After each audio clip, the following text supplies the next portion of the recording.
Olá, meus amigos, sejam todos muito bem-vindos ao espaço virtual do Centro Espírita Irmã Rosa, aqui no CEIR. Meu nome é Cláudia Matos e eu sou colaboradora da casa. A nossa exposição de hoje será feita por Paula Reis, também colaboradora do CEIR. Mas antes, nós vamos fazer uma página inicial e a prece para harmonização. Essa página é do livro Deus Sempre, de Emmanuel, pela psicografia de Francisco Cândido Xavier. É a mensagem intitulada Visão. Visão. Se nos situarmos no ângulo da verdade e do amor, enxergaremos as pessoas não conforme os nossos pontos de vista, e sim na forma em que o Senhor as vê. Roguemos ao doador de todas as bênçãos, nos ilumine o olhar, o pensamento, a fim de que possamos ver e compreender para sentir. Vamos orar? Vamos nos concentrar, elevar os nossos pensamentos a Deus, a Jesus, nosso mestre, irmão, amigo, aos bons espíritos abnegados do CEIR, por estarem sempre conosco, dispostos a nos ajudar, e rogar a todos que tenhamos essa tarde, mais uma tarde de paz, e que o Evangelho de Jesus toque nossos corações, faça parte de nossos pensamentos e atitudes diárias. Pedimos ainda pela nossa irmã Paula, que usará a palavra, para que ela seja sempre iluminada e abençoada. Que assim seja, com a graça de Deus. Vamos ouvir agora Paula Reis. Olá, amigos, saudações fraternas, sejam bem-vindos a mais esse momento de estudos e reflexões em torno dos ensinamentos de Jesus à luz da doutrina espírita. Que possamos, assim, nos manter conectados com as vibrações amorosas da espiritualidade amiga e, assim, aproveitar da melhor forma mais essa oportunidade. O nosso tema de hoje é brandos e pacíficos e a nossa proposta é trazer algumas reflexões em torno do texto de Amélia Rodrigues no livro psicografado por Divaldo Franco, Quando Voltar a Primavera. Interessante que enquanto eu me preparava para fazer esse estudo, eu revisitei a introdução desse livro e me chamou a atenção o quão oportuna é a colocação de Amélia Rodrigues nessa introdução. E eu vou pedir licença para ler alguns trechos desse texto e assim dar início ao nosso estudo de hoje. Amélia Rodrigues narra que historiadores têm se dedicado a pesquisas que indicam que a Terra, por pouquíssimas vezes, lamentavelmente, esteve isenta de guerras. E ela vai dizer assim: os generais governaram mais do que os filósofos, os aventureiros belicosos dominaram quase sempre e dirigiram mais as nações do que os sábios. Povos sempre têm lutado contra povos, nações a cada dia se hão levantado contra nações, pouco importando o número de vidas ceifadas nas paixões militares. Em 3.500 anos aproximados de história, ela diz mais adiante, apenas por menos de 3 séculos se viveu sem guerras. Arquitetam-se programas de paz, celebram-se acordos de justiça e solidariedade, para serem quebrados, violados um momento depois. E olhem, amigos, como esse texto realmente é atual. E pensar que após cerca de 2 anos em que o mundo foi assolado por uma pandemia, em que diante dos números atuais, agora que estamos no início de 2022, os números já nos indicam, dizem os especialistas, que podemos vislumbrar já uma retomada da nossa vida diante de talvez um novo normal. As coisas meio que já estão sendo retomadas, né? A gente já vislumbra talvez um fim dessa pandemia. No entanto, lamentavelmente, surge mais um conflito armado, mais vidas ceifadas, mais vítimas, refugiados, irmãos nossos que deixam tudo para trás em busca de sobrevivência. E o texto de Amélia Rodrigues se mostra lamentavelmente atual, mas há de chegar o tempo, certamente, em que a humanidade compreenderá que uma guerra nunca terá vencedores. E após citar algumas obras importantes da literatura mundial, Amélia Rodrigues vai falar do Evangelho. Ela vai dizer assim: acima, todavia, de todos os livros e mais debatido do que todas as obras da humanidade, o Evangelho de Jesus retorna às criaturas destes dias.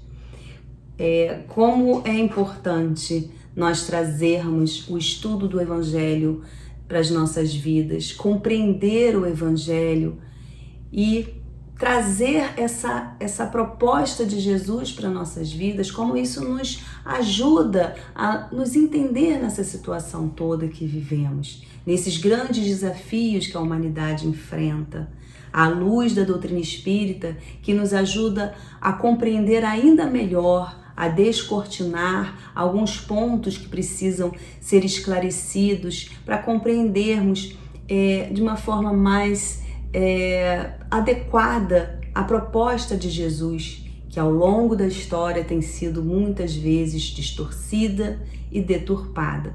Afinal, quantas e quantas guerras foram travadas em nome do Cristo, em nome da religiosidade.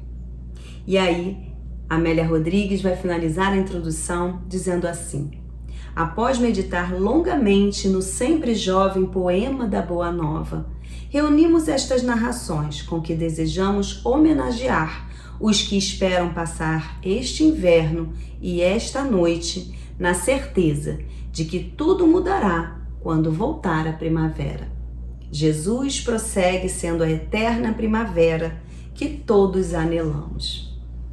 Então, é muito oportuno também, diante de todo esse cenário, falarmos sobre brandos e pacíficos. Então, amigos, a nossa proposta de hoje é refletirmos sobre esse tema, sobre como podemos trazer a paz de Jesus para o nosso dia a dia, para nos inspirando sempre com o seu olhar meigo, doce, sereno, as suas palavras sempre acolhedoras, doces e suaves. Essa é a proposta de Jesus e a nossa proposta também de refletirmos um pouco sobre esses pontos. Então vamos ao texto de Amélia Rodrigues, que está no capítulo 3 desse livro, Quando Voltar a Primavera, Brandos e Pacíficos. Nesse texto, Amélia Rodrigues vai falar um pouco sobre o fim de um dia de trabalho, vamos dizer assim, de Jesus com os seus apóstolos, com os seus seguidores. Eles passam um dia assim bastante extenso, né, extenuante, dia de pregações, dia de ajudar aquelas pessoas que procuram conforto. E então ela vai dizer que ao término de um dia assim bastante fatigante, as pessoas já vão retornando às suas casas e também Jesus, Pedro e os demais companheiros vão se dirigindo para a casa do pescador. Mas havia algo diferente em Pedro naquele dia, que chamou a atenção de Jesus. Pedro estava assim meio desanimado, meio cabisbaixo, ele parecia assim meio tristonho, e o mestre então aproxima-se dele e, muito amável, pergunta qual o motivo daquela tristeza. E Pedro então, assim, amargurado, vai dizer: cansaço, Senhor. Sinto-me muitas vezes descoroçoado no ministério abraçado.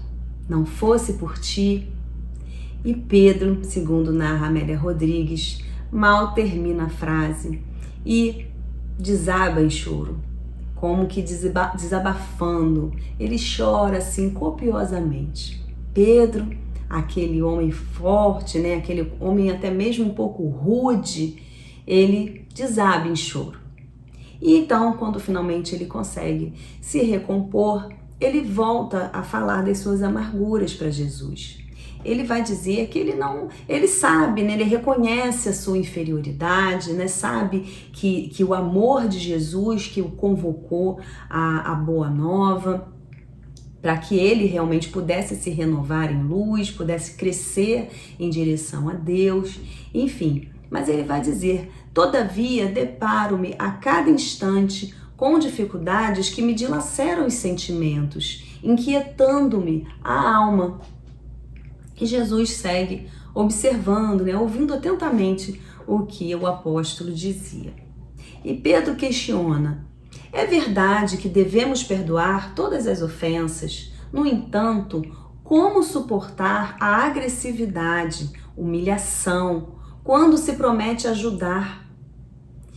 Isso acontece com a gente também, né? No nosso dia a dia. Muitas vezes, até mesmo na nossa família, ou em alguma ação, né? Seja pela casa espírita, ou seja em qualquer circunstância, muitas vezes nós vamos com a melhor das intenções, falamos alguma coisa, temos alguma atitude e nós temos como resposta uma agressividade que às vezes a gente não consegue compreender. E isso acontecia com Pedro também, e era o que ele estava colocando ali para Jesus. Como lidar com isso? E aí Jesus responde para ele: guardando a paz no coração. Então Pedro continua: mas como guardar a paz diante da hipocrisia, do julgamento, do olhar severo daqueles que sabemos que estão em sua situação pior do que a nossa? É difícil, né? A gente olha e não consegue compreender. Às vezes a pessoa está numa situação ainda pior e tem essas atitudes de arrogância, de hipocrisia, enfim, de julgamento. E aí Jesus prossegue, mantendo a brandura no julgamento. E segue Pedro: concordo que a mansuetude é medicamento eficaz, mas não seria de se esperar que os companheiros de boa nova também a exercitassem por sua vez? Quando a agressividade, a desconfiança vem de pessoas de fora e até mesmo de inimigos da boa nova, é mais fácil guardar a paz e a brandura. Mas, e quando vem daqueles que dizem nos amar, que compartilham do banquete do Evangelho, aí é mais difícil. E realmente, nós podemos perceber essas situações também no nosso dia a dia.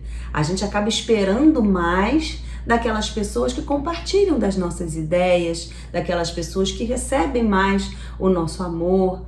Então, até mesmo nas situações, né, do movimento espírita, na nossa casa espírita mais especificamente, a gente às vezes acaba esperando atitudes de pessoas que estão num nível até melhor, né? Que já compreendem essa questão, os ensinamentos de Jesus. A gente espera que as pessoas sejam brandas e pacíficas. Mas, na verdade, todos nós trazemos as nossas mazelas. Não é porque nós já tivemos contato com a doutrina, já estudamos o Evangelho, que virou a chave dentro da gente. E nós também. Nós estranhamos às vezes algum tratamento um pouco mais ríspido que um companheiro nos dedique, mas e nós? Será que nós conseguimos guardar essa paz, essa brandura dentro da gente? E aí, Jesus explica para Pedro: antes de esperarmos atitudes salutares do próximo, cabe-nos o dever de oferecê-las. Certamente dói mais o julgamento e a descortesia de um amigo do que de uma pessoa desconhecida. Mas ignoramos o seu padecimento interior e a sua situação tormentosa. De fato, nós não sabemos o que se passa na mente, no coração daquela pessoa. Nós não sabemos se ela está, talvez, num mau dia, se teve uma noite ruim, se está cheia de preocupações, se não sabe se vai dar conta de pagar as contas até o final do mês, se tem uma enfermidade na família, enfim, podem ser várias coisas que, quando acontecem com a gente naturalmente acaba esperando um pouco mais de indulgência. E quando acontece com um companheiro, talvez nós façamos um julgamento um pouco mais duro, um pouco mais rigoroso. E aí falta essa questão da indulgência dentro de nós também. Lembrando que indulgência é tornar-se doce por dentro. E isso tem a ver com sermos brandos e pacíficos, tornarmos doce por dentro. E Jesus vai dizer, é necessário compreender e amar sem exigir, que sejamos melhores ou piores. E aí Pedro reflete e pensa, tá bom, então, para não correr o risco de detestá-los, né, para que essas relações não fiquem assim minadas e insuportáveis, vamos dizer assim, não seria melhor então nós nos afastarmos? E aí Jesus responde para ele, não, Simão. Deixar o enfermo entregue a si mesmo seria condená-lo à morte. É necessário que nos pacifiquemos intimamente, a fim de que a brandura se exteriorize do nosso coração em forma de bênção. E como é bonito a gente pensar nisso, né? À medida que nós vamos enchendo o nosso coração de brandura, isso vai assim transbordando e a gente passa a exalar isso. Essa brandura, existem pessoas que naturalmente nos fazem nos sentirmos bem perto delas, porque exalam essa brandura, exalam o bem. Isso é uma característica mais presente nos espíritos mais evoluídos, nos espíritos superiores, porque eles já mantêm uma sintonia da caridade, eles já vivem em estado de caridade. O próximo é simplesmente a pessoa a ser amparada, a ser amada. Não existe um esforço, uma luta interna para superar a nossa agressividade, a nossa arrogância. Então essas pessoas já naturalmente já conseguem viver dessa forma. Mas para a maioria de nós, ainda vinculados aqui num planeta de provas e expiações, isso ainda é bastante desafiador. Então é preciso buscar o autoconhecimento, buscar compreender aquilo que ainda nos fragiliza, que ainda somos vulneráveis, que precisamos superar, reconhecer e trabalhar para superar isso. Não simplesmente sufocar, porque quando a gente sufoca, a gente vira uma panela de pressão, não é isso? E às vezes a gente acaba explodindo numa hora muito inadequada. Mas é preciso elaborar isso dentro de nós. Nesse sentido, o autoconhecimento, a busca por compreender essas vulnerabilidades é fundamental. E aí Jesus prossegue. Para conseguir o galardão da bem-aventurança, é indispensável sacrifício, renúncia, a vitória sobre o amor próprio e o triunfo sobre as paixões. Jesus explica a Simão que antes de esperarmos atitudes salutares do próximo, cabe a nós o dever de oferecê-las. Como normalmente a gente espera mais dos outros do que a gente é capaz de dar. A mansidão deve ser uma realidade interior e é alcançada à custa do sacrifício das nossas más paixões, porque nós ainda somos, ainda temos o egoísmo, o orgulho, a vaidade, todas essas mazelas morais ainda muito presentes em nós. É uma luta diária, porque não é de uma hora para outra que nós vamos dar um salto. E nós estamos aqui para isso, para refletirmos, para buscarmos essa compreensão, para que pouco a pouco a gente consiga identificar e assim mudar o nosso padrão de comportamento. Continua Jesus, amar os bons é dever de retribuição, mas servir e amar os que nos menosprezam e de nós duvidam é caridade para eles e felicidade para nós próprios. Então, meus amigos, como sermos brandos e pacíficos, nós, criaturas ainda tão imperfeitas, como nós podemos trazer essa paz de Jesus para o nosso coração? É bastante desafiador, são muitas existências ainda convivendo com a truculência, com a agressividade, com um trânsito ensandecido que por muito pouco as pessoas te apontam uma arma. Nós que vivemos aí na internet, a época da lacração, em que as pessoas dão foras, respondem com arrogância, te humilham publicamente, e isso vem sendo banalizado. Como nós podemos então sermos, nesse sentido, pessoas no mundo, sem nos afetarmos pelo mundo? Observando Jesus. Quando os espíritos dizem a Kardec que Jesus é o nosso modelo e guia, é o modelo e guia da humanidade, é porque devemos copiar e devemos seguir os passos do Mestre. Modelo é nós devemos copiar. E guia é aquele que nos mostra o caminho. Nós nos esquecemos disso, nós precisamos estar sempre relembrando. Sermos brandos e pacíficos, ainda que os olhos humanos considerem como uma fraqueza, porque é isso que acontece muitas vezes. A brandura é identificada como um ato de fraqueza, de covardia. E é importante esclarecer que quando nós falamos de ser pacífico, é diferente de ser passivo. Ser pacífico é um estado de espírito, é viver em paz íntima, é pagar o mal com o bem, é mostrar a outra face, é agir no bem. E Jesus nos convida a agir o tempo todo. E a doutrina espírita é uma filosofia prática que também nos convida à ação. Se temos como uma bandeira, vamos dizer assim, que fora da caridade não há salvação, é porque a caridade é o amor em ação, é o amor em movimento. É preciso agir no bem, pensar no bem, vibrar no bem e agir no bem. Qualquer atitude contrária a isso é uma atitude anticristã. É preciso compreendermos isso, porque muitas vezes nós andamos distraídos, na verdade, nós acabamos nos permitindo ser guiados por atitudes agressivas e acabamos fazendo coro a isso, chancelando isso ou banalizando isso. Recentemente, aqui na nossa casa espírita, tivemos uma palestra virtual do companheiro Tiago Brito, que é divulgador da doutrina. Ele fez uma live que falava sobre o tema bandido bom é bandido? Aí tinha umas reticências assim.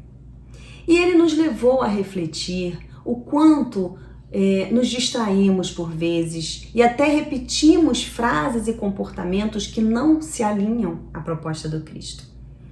Ouvimos tantas vezes, por exemplo, que bandido bom é bandido morto, que banalizamos esse entendimento certamente equivocado. Reverenciamos, banalizamos a truculência, os discursos de ódio. Tá aí, tá no nosso dia a dia, tá nas nossas relações, tá nos grupos de WhatsApp, tá nas redes sociais. E o que eu achei muito interessante, que o Tiago trouxe aqui para nossa reflexão, foi quando ele colocou o seguinte, que nós podemos até discordar disso, podemos, pelo nosso livre-arbítrio, pensar diferente, é um direito nosso. O que nós não podemos dizer é que é um pensamento cristão. Então, nós precisamos separar as coisas, assumir quando nós pensamos diferentes, mas não tentar adaptar o pensamento do Cristo àquilo que nós pensamos. Nós temos sim ainda muita dificuldade em nos alinhar à proposta do Cristo. Estamos aqui há mais de 2000 anos tentando isso e ainda temos dificuldade. Mas é uma jornada, não é verdade? É um caminho a ser percorrido que é preciso disciplina, é preciso superar os nossos desafios mais íntimos, mas é possível. É possível e nós precisamos trabalhar nesse sentido. E não é fácil, mas nós estamos aqui para aprender a amar, não é verdade? Inclusive os nossos inimigos. E aí a gente relembra o capítulo 12 do Evangelho segundo o Espiritismo, que tem justamente esse título, né? Amai os vossos inimigos, retribuir o bem com o mal. E na passagem de Mateus, em que Jesus aborda essa questão, ele vai justamente falar que se só amardes os que vos amam, qual será a vossa recompensa? Não procedem assim os publicanos, que eram aqueles cobradores de impostos, que eram pessoas assim, detestadas, consideradas traidores do povo judeu, porque eles cobravam impostos para o Império Romano. Enfim, até eles, né, dando um exemplo que coubesse na compreensão daquelas pessoas, até os publicanos amam os que os amam, sua família, seus amigos. Isso aí não é tão difícil assim, na verdade? Isso aí a maioria já consegue fazer. Mas e aqueles que são seus oponentes, aqueles que te incomodam, aqueles que te agridem? E aí, como que vamos fazer? É preciso, de acordo com a proposta do Cristo, abraçar esses também. Porque cada um está num momento de compreensão da vida. Cada um oferece aquilo que tem para o momento. Então, Jesus nos convida a fazer mais. Os publicanos fazem isso? Faz mais do que eles. Nós podemos, porque Jesus nos enxerga e nos compreende em toda a nossa potencialidade. E Kardec comenta que se o amor ao próximo constitui o princípio da caridade, amar os inimigos é a mais sublime aplicação desse princípio, porque representa a vitória sobre o egoísmo e o orgulho, ou seja, o triunfo sobre as más paixões, que foi citado no texto de Amélia Rodrigues. Então, precisamos refletir sobre isso. O convite de Jesus é que possamos seguir ainda além de amar aqueles que são mais próximos de nós. Precisamos lembrar, amigos, que o amor de Deus está em nós e é o que nos fortalece, essa fortaleza promana do Pai, que é o doador da vida, que vive em tudo, inclusive dentro de nós, porque nós somos criaturas divinas, criaturas de Deus, e precisamos fazer brilhar a nossa luz através do amor. Precisamos fazer a nossa parte no limite das nossas possibilidades, buscando autoconhecimento, buscando compreender nossas mazelas, as nossas vulnerabilidades, identificando as nossas fraquezas.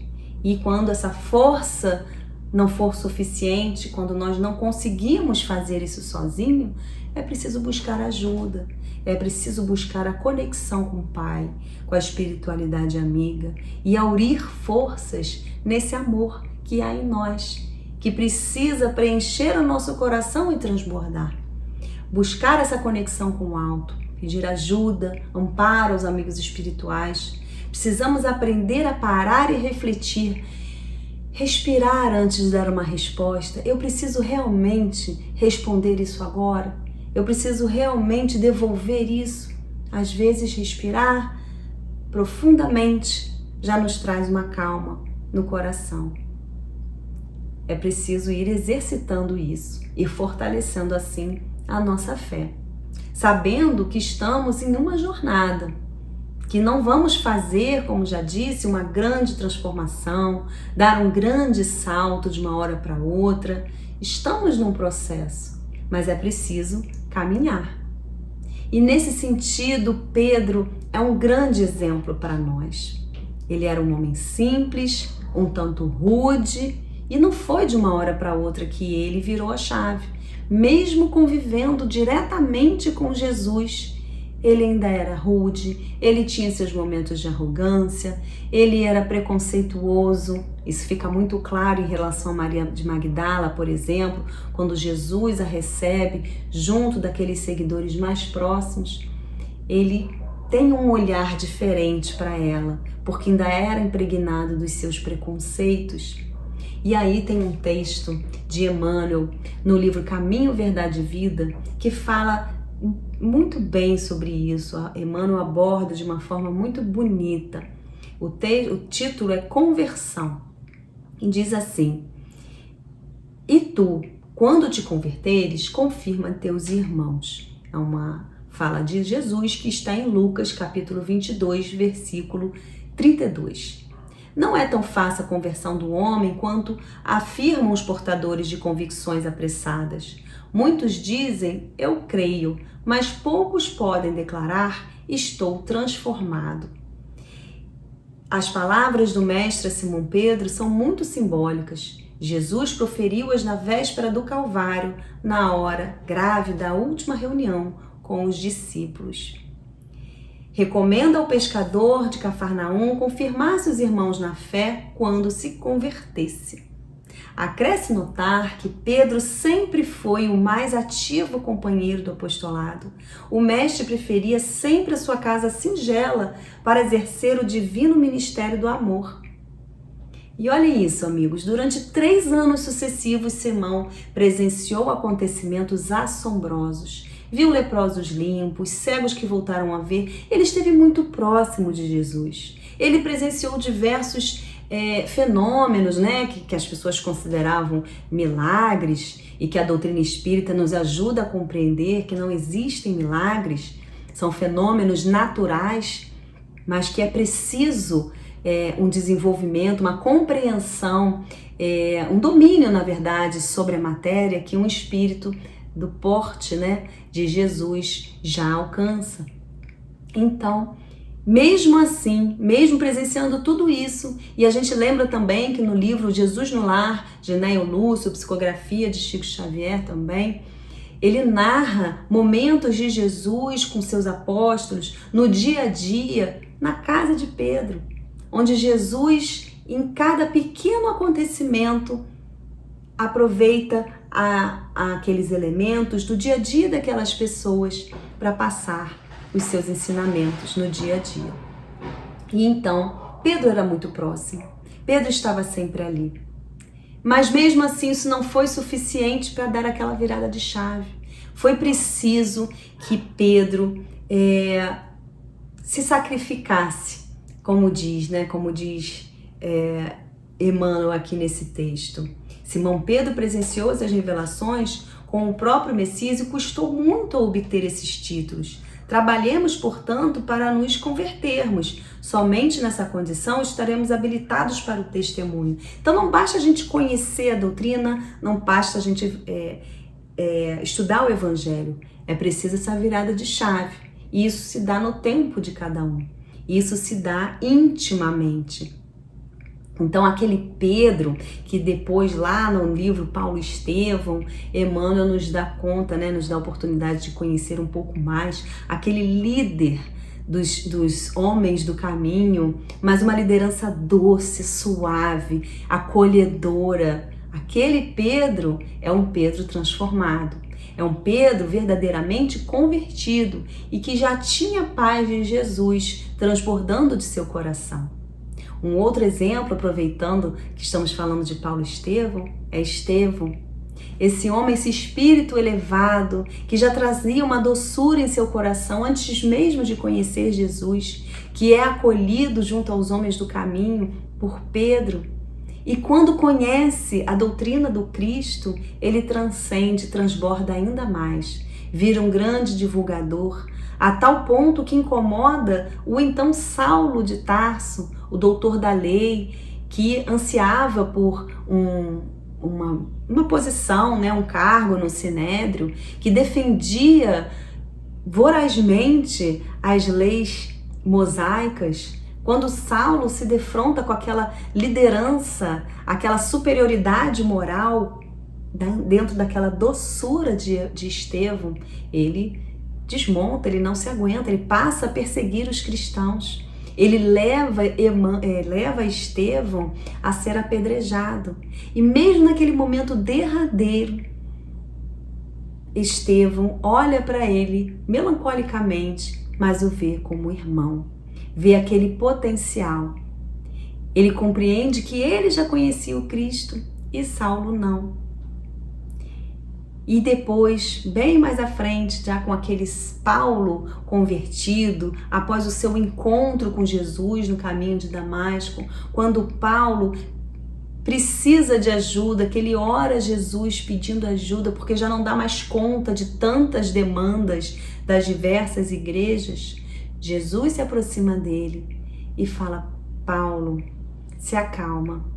Doravante Estevão estará mais conchegado a ti, passando os meus conhecimentos, as minhas informações, as minhas orientações. Então Estevão passa a ser esse mediador entre Jesus e Paulo. E então surgem as epístolas de Paulo, esse material inesgotável e imperecível que fez com que o cristianismo realmente se propagasse e talvez não estivesse presente até hoje entre nós, não fosse esse movimento.